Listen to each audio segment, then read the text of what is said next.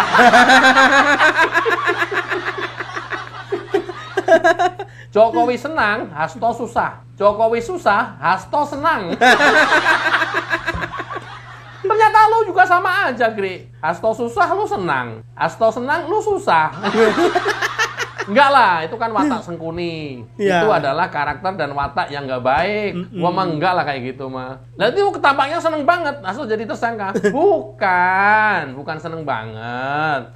Kemudian kasus Harun Masiku kan menjadi titik terang. Dengan menjadi tersangka, nah siapa tahu Harun Masiku sukarela, kasihan ke Hasto, dia pulang sendiri. Kan kita nggak tahu. Pulangnya nggak ke rumah, langsung ke KPK. Loh, Harun, lu ngapain pulang sendiri ke sini? Enggak, gua mau besok Mas Hasto katanya. Loh, kok lu tahu? Ya kan, gua pegang handphone juga selama di pelarian. Gua tahu berita juga. Iya. Kalian ngejar kemana, gua juga tahu. Oh, gua posisinya lagi ada di Sumatera, lu ngejarnya ke Indonesia Timur. Ya nggak nyambung lah. Gua tahu arah lu pada kemana, gua tahu. Nah, sekarang Mas Hasto tetapi jadi tersangka, ya gua iba lah. Gua sekarang pulang besok Mas Hasto lah. Terus habis itu gua lari lagi. Itu ilusi saya. Gila. Nah, ini sesuai dengan janji Megawati apa tidak? Kalau Hasto dipanggil KPK, Megawati akan datangi KPK. Kita coba tunggu ya. Kalau benar nanti Hasto udah dicokok sama KPK dan sudah ditetapkan tersangka dan ditahan oleh KPK, memakai baju oranye, apakah Megawati datang ke KPK untuk membela Hasto atau tidak? Ya kalau tidak, ya berarti hanya moncong putihnya aja. Gedein moncong putihnya aja. Tapi kalau iya, ya berarti kalau dia bilang supremasi hukum, taat hukum, patuh kepada supremasi hukum, itu bohong belaka. Itu sama tuh, moncong juga loh, kok moncongnya salah terus, Gri. Ya iyalah, masa udah hukum mempunyai kekuatan tetap, misalnya udah jadi tersangka misalnya ya, masih dibela-belain juga, udah gitu ngomongnya taat supremasi hukum, mana setaat supremasi hukum delmu bodong. Kalau ngomong ya, ngomongnya apa, faktanya apa, ngomongnya apa, kenyataannya apa, nggak pernah bener pada. Nah, setelah ini nanti diumumkan oleh KPK, kita nunggu komentar-komentarnya orang-orang PDIP. Pasti. Ingat-ingat nih ya, pasti. Yeah. Politisasi. Pasti nih. Politisasi, ingat nih, pasti nih. Politisasi. Satu, yang kedua, kriminalisasi. Kriminalisasi. Yang kedua, kriminalisasi.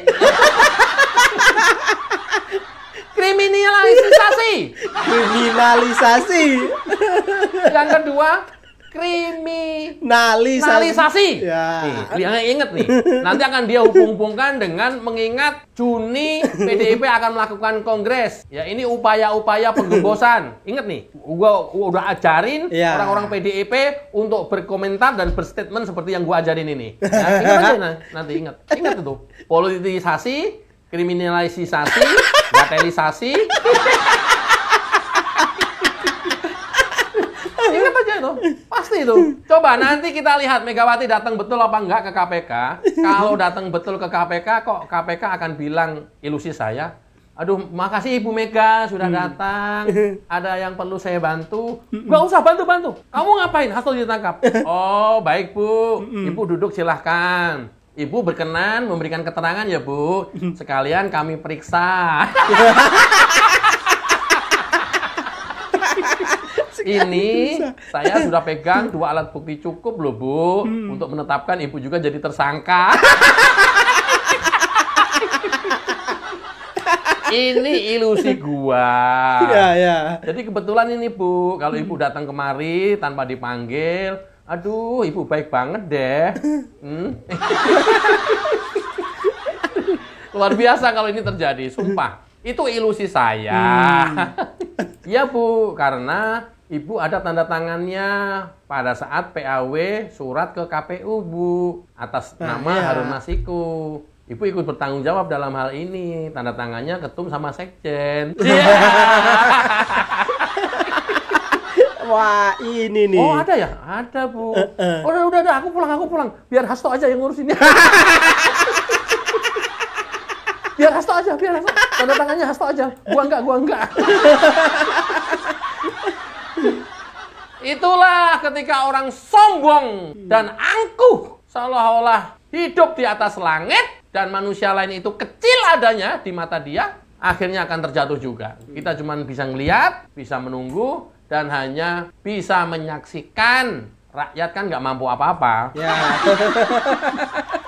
Mungkin kasus Harun Masiku ini, mungkin era Jokowi juga sudah terang benderang. Mungkin. Tapi karena Jokowi orang PDIP, dia waktu itu masih petugas partai, ketumnya Megawati, walaupun dia statusnya presiden, mau nggak mau harus patuh kepada ketua umum, kemudian Menkumhamnya Yasona Lauli, ya udah, sempurna sudah semuanya. Tapi jangan kemudian kalian merasa hebat dan bisa mengalahkan KPK serta kepolisian, kan seringkali Megawati dengan sombongnya kan ngomong, itu Kapolri itu nggak berani, itu saya telepon nggak mau ngangkat itu. Nanti KPK saya datengin. Ketika kesombongan kalian bisa lakukan, tapi ketika berganti rejim kekuasaan, kesombongan apalagi yang kalian banggakan? Mutiar.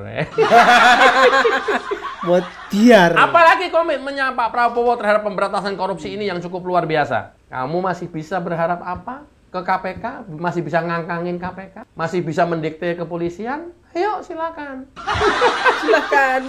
Sekarang bukan petugas partai lagi presidennya. Mungkin kalau orang Jawa, Pak Jokowi masih ada rasa nggak enaknya terhadap ketum. Walaupun bagaimana kan tetap nggak enak.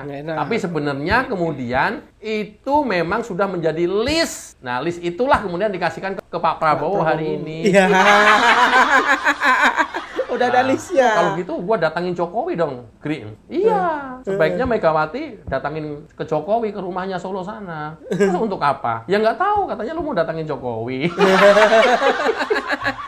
Datangin Jokowi. Wih, lu serahin data-data koruptor ya yang selama masa kamu menjabat belum tertangani ke Wowo ya? Iya, Bu. Kok gitu, Wi? Ya, habis kawan waktu itu saya belum bisa memproses karena menyangkut Ibu. Nah, terus sekarang? Ya udah, datanya dan nama-namanya saya sudah serahkan semuanya ke Pak Prabowo. Kalau gitu, Ibu datengin Pak Prabowo aja. Itu ilusi gue. Biar yuk. Aduh, gue capek-capek ke Solo ketemu Jokowi. Aduh. Enggak jadi. Gue nggak jadi ketemu Jokowi. Gitu. Haram ketemu Jokowi, haram. Nah, kalau sudah seperti ini, ya, jalan atau tidaknya pemberantasan korupsi sepenuhnya ada di tangan Pak Prabowo selaku presiden hari ini, dan mudah-mudahan tidak lagi bisa dicampuri oleh siapapun. Tuntas semuanya diberantas, apalagi yang era presiden sebelumnya belum bisa dituntaskan karena mentok di salah satu ketum partai. Mudah-mudahan ini bisa semuanya. Ya, salam kebaikan, salam nyut-nyutan, dan salam empot ayam. Loh, kok empot ayam, Gri? Oh, empot banteng. Empot kebo. Oke, terus kalau ini nanti benar, dampaknya apa ya bagi PDIP? Udah, nggak usah dibahas. Nanti aja kita bahas. Luar biasa ini dampaknya bagi PDIP. Pertama, dia akan geger semuanya mengklarifikasi dan rame-rame menangkis serangan ini, bahwa ini kriminalisasi, bahwa ini politisasi, dan ini adalah upaya-upaya penguasa untuk mengembosi PDIP. Paling itu nanti yang dia akan bangun narasi-narasinya. Ingat aja, ingat, udah nggak jauh-jauh dari itu. Mudah-mudahan tidak hanya Hasto yang ngemeng bahwa ini kasus kecil itu tersangkut juga, mudah-mudahan ya, mudah-mudahan. Oke ya teman-teman, ini adalah seru. Nanti mudah-mudahan kita bisa update cepat setelah ada press conference dari KPK. Seperti apa statusnya Hasto Kristianto? Mudah-mudahan bermanfaat. Wassalamualaikum warahmatullahi wabarakatuh. Oke, baik teman-teman semuanya. Iya, kita tunggu episode selanjutnya. Siapa saja nanti yang akan menjadi tersangka. Ya, kita tunggu ya. Sona Loli sudah diperiksa, apakah akan menjadi tersangka juga? Kita tunggu episode selanjutnya. Bagaimana menurut teman-teman? Silahkan tulis di kolom komentar. Terima kasih. Wassalamualaikum warahmatullahi wabarakatuh.